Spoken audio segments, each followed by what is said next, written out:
O Senhor esteja convosco. Ele está no meio de nós. Proclamação do Evangelho de Jesus Cristo segundo João. Glória a vós, Senhor. Ao anoitecer daquele dia, o primeiro da semana, estando fechadas por medo dos judeus as portas do lugar onde os discípulos se encontravam, Jesus entrou e, pondo-se no meio deles, disse: "A paz esteja convosco."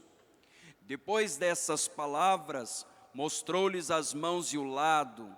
Então os discípulos se alegraram por verem o Senhor. Novamente Jesus disse: "A paz esteja convosco. Como o Pai me enviou, também eu vos envio."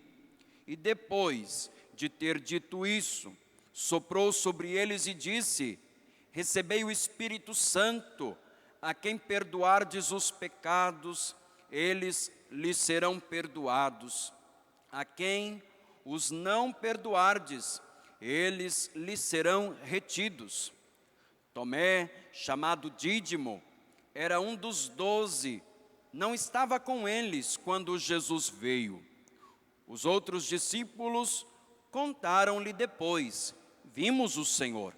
Mas Tomé disse-lhes: "Se eu não vir a marca dos pregos em suas mãos, se eu não puser o dedo nas marcas dos pregos e não puser a mão no seu lado, não acreditarei." 8 dias depois, encontravam-se os discípulos, novamente reunidos em casa, e Tomé estava com eles. Estando fechadas as portas, Jesus entrou, pôs-se no meio deles e disse: "A paz esteja convosco." Depois disse a Tomé: "Põe o teu dedo aqui e olha as minhas mãos. Estende a tua mão e coloca-a no meu lado, e não sejas incrédulo, mas fiel." Tomé respondeu: "Meu Senhor e meu Deus." Jesus lhe disse: "Acreditaste porque me viste? Bem-aventurados os que creram sem terem visto." Jesus realizou muitos outros sinais diante dos discípulos, que não estão escritos neste livro. Mas estes foram escritos para que acrediteis que Jesus é o Cristo, o Filho de Deus, e para que, crendo, tenhais a vida em seu nome. Palavra da salvação. Glória a vós, Senhor. Que as palavras do Santo Evangelho perdoem os nossos pecados. Amém. Prezado Padre Hugo, meus caros irmãos que nos acompanham pelas redes sociais, a paz esteja em seu coração. Momentos difíceis que estamos vivendo, sem precedência e sem perspectivas. Angustiados nossos corações, atribulados de todas as formas. E ainda assim hoje a palavra é tão eficaz em nossas vidas.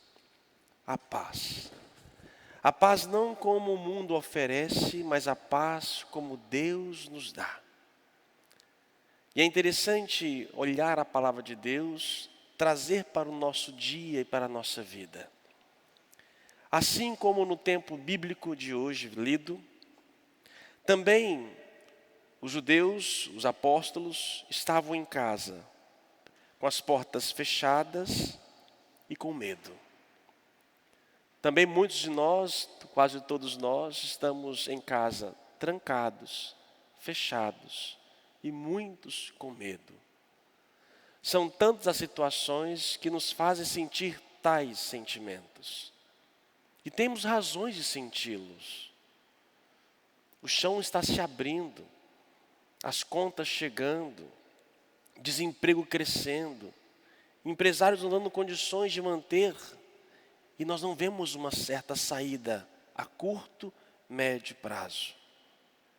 Pode talvez o desespero entrar no coração de muitas pessoas, mas é justamente neste momento em que Cristo aparece e nos dá a paz.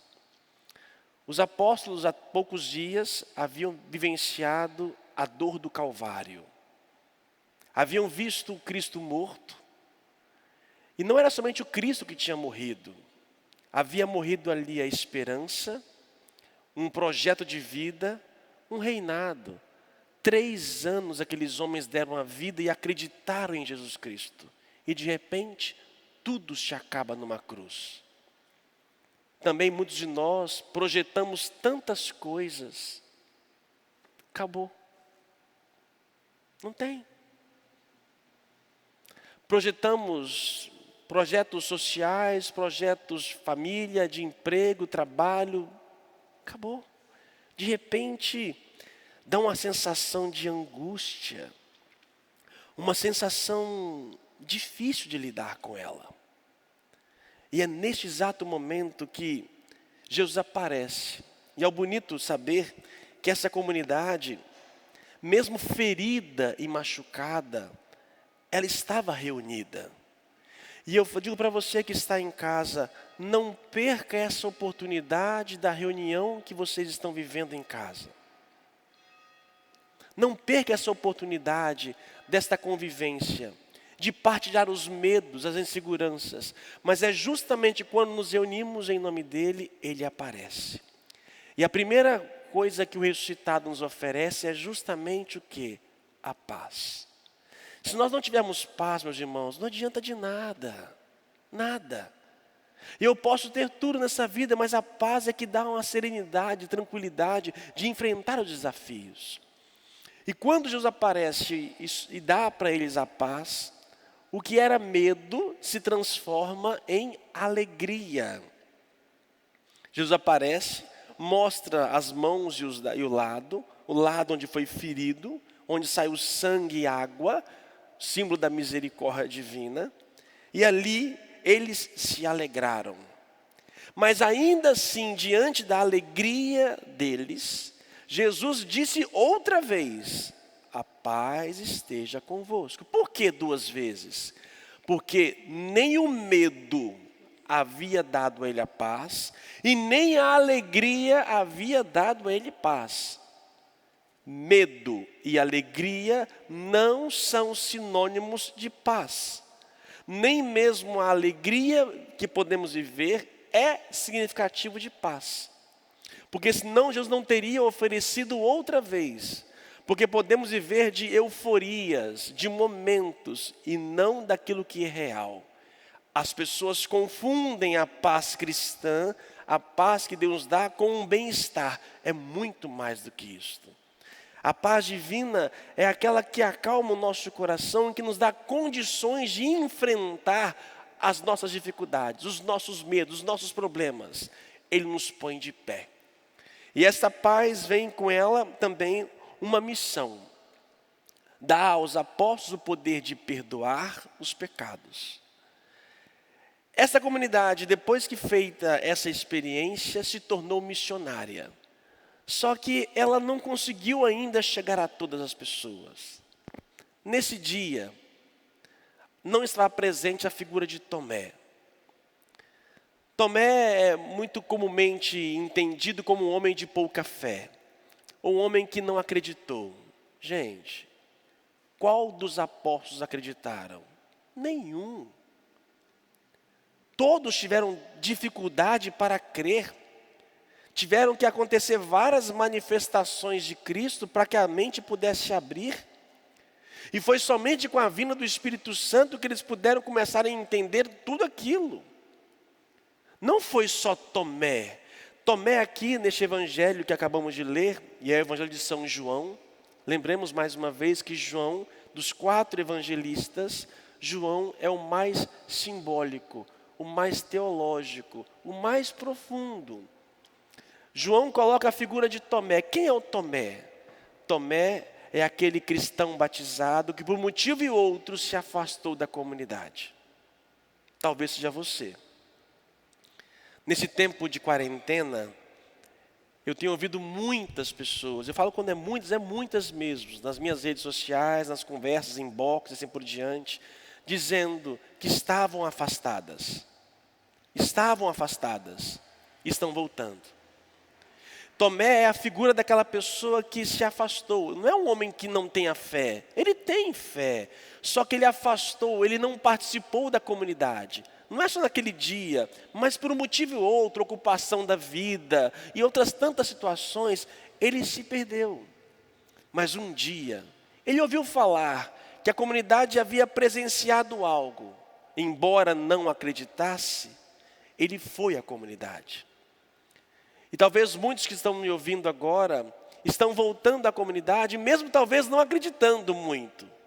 Porque a gente não vê os sinais. A gente volta e espera alguma coisa concreta, e nem sempre é assim. E quando Tomé adentra a comunidade, e ele vive essa comunidade, mais uma vez o Cristo aparece, e outra vez ele diz: a paz esteja convosco.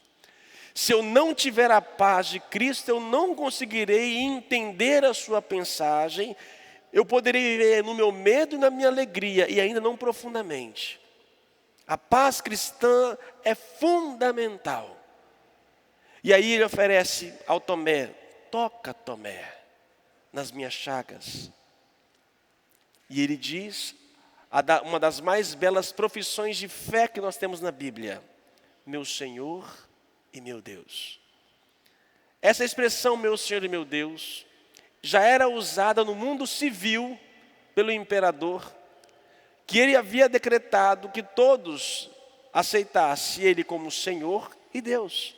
No tempo em que João escreve essa parte do Evangelho, na comunidade social havia salvadores, Messias, se achando dono de tudo, achando que poderiam tudo na vida, que eles eram a resposta e que todos deveriam se dobrar diante dele. Eu sou o Senhor e sou Deus. Ainda hoje é incrível como existem pessoas que se acham salvadoras do mundo e com o poder nas mãos acham que detêm tudo e podem tudo. Não. Nesse momento Tomé diz: meu Senhor e meu Deus, que é somente a Cristo e não outro. E como nós podemos, meus irmãos, viver isso hoje? Estamos aqui reunidos, embora não em comunidade física, mas estamos reunidos. Como nós podemos ver Jesus? Até hoje, nos meus 15 anos de padre, 45 anos de vida, Cristo, eu nunca vi Ele na minha frente. Ele nunca pediu para tocar nas suas chagas.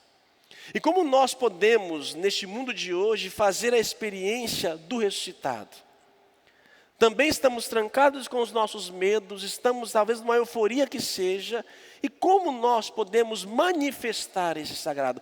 Como podemos mostrar aos Tomés da vida que Ele está vivo?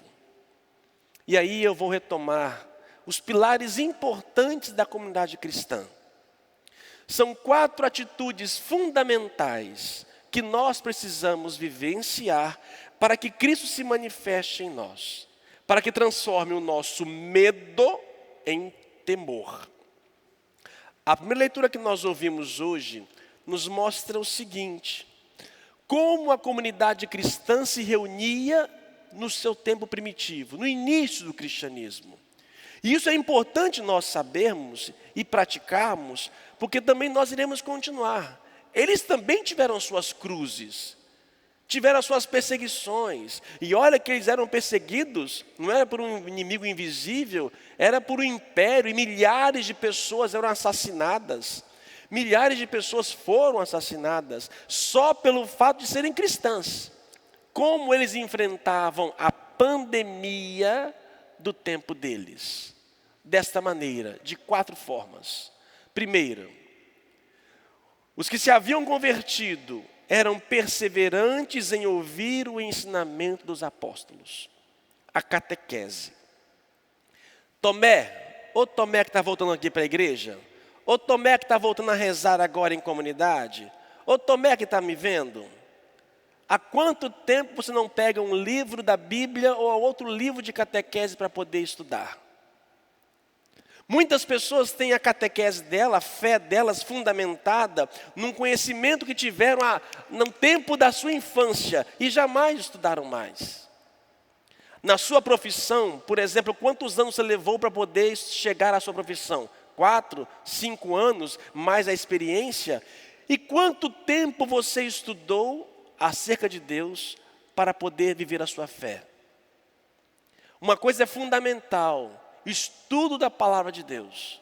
Aproveite esse tempo de quarentena, leia mais a Bíblia e, se possível, leia em família. Conta as histórias, partilhe, reflita. Assista série, filme, pode assistir série, filme, mas não se sobrecarga sobre isso. Coloque também um tempo para o estudo da palavra de Deus, seja na liturgia ou seja pessoalmente. Segundo pilar, para que Jesus possa se manifestar, a comunhão fraterna. Nós estamos mais do que nunca no mundo inteiro, e nosso país subdesenvolvido, com milhares de pobres, mais do que nunca precisamos manifestar a comunhão fraterna. É bonito que tem muitas ações de doações, muitas campanhas, louvado seja Deus, que nós brasileiros somos muito realmente de coração aberto. Mas não basta somente uma cesta básica num período, precisamos de dar uma assistência maior. Fraternidade, isso é fundamental. Para que os Tomés possam crer no ressuscitado, precisam viver a fraternidade. Olha o que você está comendo. Tenta partilhar com quem não tem. Isso é fundamental. Não seja indiferente. Não seja. Terceiro tripé e pilar. Fração do pão. A comunidade cristã tinha o ensinamento dos apóstolos, ouvia o ensinamento dos apóstolos, comunhão fraterna, fração do pão. Outro nome para a fração do pão se chama Eucaristia, missa. Tomé, há quanto tempo você não comunga? É verdade que hoje nós estamos privados, limitados, mas a comunhão eucarística ela é fundamental em nossa vida. É assim que o Cristo se manifesta, é assim que Ele nos dá a paz. Ouvindo, partilhando e ao mesmo tempo recebendo. E o quarto pilar da nossa vida de comunidade é a oração. E olha que interessante, a missa, que é a fração do pão, nós ouvimos, nós partilhamos, ofertamos, nós vivemos a fração do pão, comungamos e nós oramos. Esses pilares são fundamentais para uma comunidade cristã. E é isto que vai nos ajudar a manifestar o Cristo e os Tomés acreditarem. Hoje, nós estamos limitados por conta da quarentena. Mas nós não podemos nos acostumar com esse mundo virtual. O mundo virtual, ele é passageiro, mas ele não e nunca substituirá a nossa presença aqui. Quantas pessoas que vivem de uma fé somente rezando em casa, que não vêm à igreja, que de vez em quando ouve uma missa, ou ouve um canto religioso, faz a sua oração e acha que é suficiente. Não. A comunidade para trazer paz ao mundo é a ouvir a palavra de Deus, é o coração da fraternidade, é a fração do pão e a oração. É desta maneira que nós iremos manifestar o Cristo e os Tomés irão acreditar. E até mesmo nós iremos aprofundar a nossa fé. Entretanto, mesmo vivendo tudo isto, nós vivemos também as tempestades da vida. A leitura segunda que nós ouvimos de São Pedro nos diz isto. Isto é motivo de alegria para vós, embora seja necessário que agora fiqueis por algum tempo aflitos, por causa de várias provações. Deste modo a vossa fé será provada como sendo verdadeira. Amados, embora essa pandemia não venha de Deus, nós estamos sendo provados. De onde vem essa pandemia? nós não temos elementos suficientes para entender. Mas isso vem do homem, da ganância humana, de uma guerra biológica, de uma guerra de poderes, de uma guerra entre países, que nós não temos a dimensão do que é. Mas nesse período de dores humanas, que vivemos provações, somos chamados a permanecer em Deus, nesses pilares. Não deixe de viver isto, porque senão você vai fraquejar e cair. E o desespero vai invadir a sua alma. Deus é amor, Deus é misericórdia. Deus não há de nos abandonar. Aqueles que vivem esses pilares, com certeza, diz aqui a palavra de Deus, quando for provado, alcançará louvor, honra, glória, e no dia da manifestação de Jesus Cristo, sem ter o visto, vós o amais, sem o ver acreditais, isso será motivo de alegria indizível e gloriosa, pois obtereis aquilo que acreditais, a vossa salvação.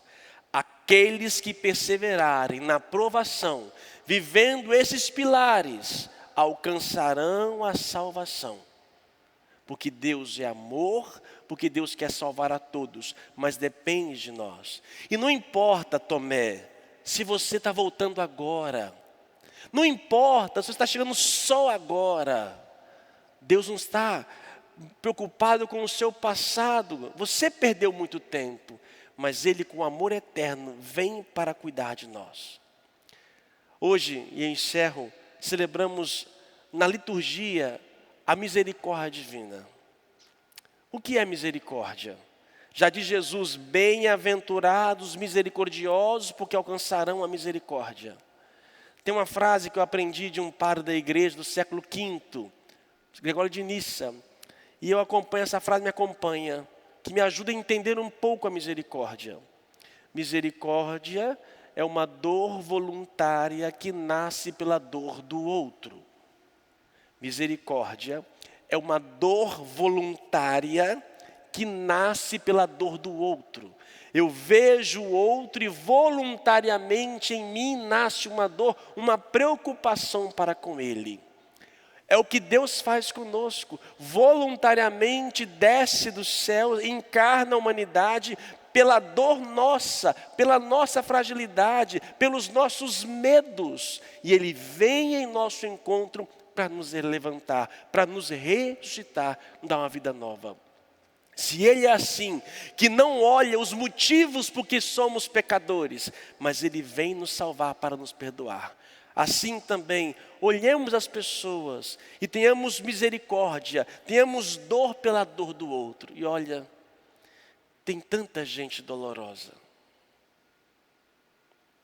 Eu não sei vocês aí, não olhe somente a sua vida, não olhe somente a sua casa. Tem tanta gente com dor. Na minha pequena rede social, eu atendo tanta gente. E são dores assim, que às vezes dilaceradas, dilacerantes. Tento no máximo possível ajudar, ser uma palavra, às vezes ouvir, conversar, responder uma mensagem, ligar. Às vezes é o máximo que a gente pode fazer. Mas é assim que nós buscaremos viver essa misericórdia divina. Que Deus nos ajude. Viva esses pilares. Ouça a palavra dos apóstolos, da igreja. Viva a fraternidade. Participe da partilha do pão. E ore. Ore. Ore. E se possível, ore em comunidade. Ore em família. Casal. Não tem oração mais poderosa na sua casa do que vocês dois ali. Famílias, eu vejo agora pais, filhos de joelho orando e rezando. Esta oração é poderosa. Poderosa. Creia nisso. E Deus nos dará a salvação. Louvado seja o nosso Senhor Jesus Cristo. Para sempre seja louvado. Creia.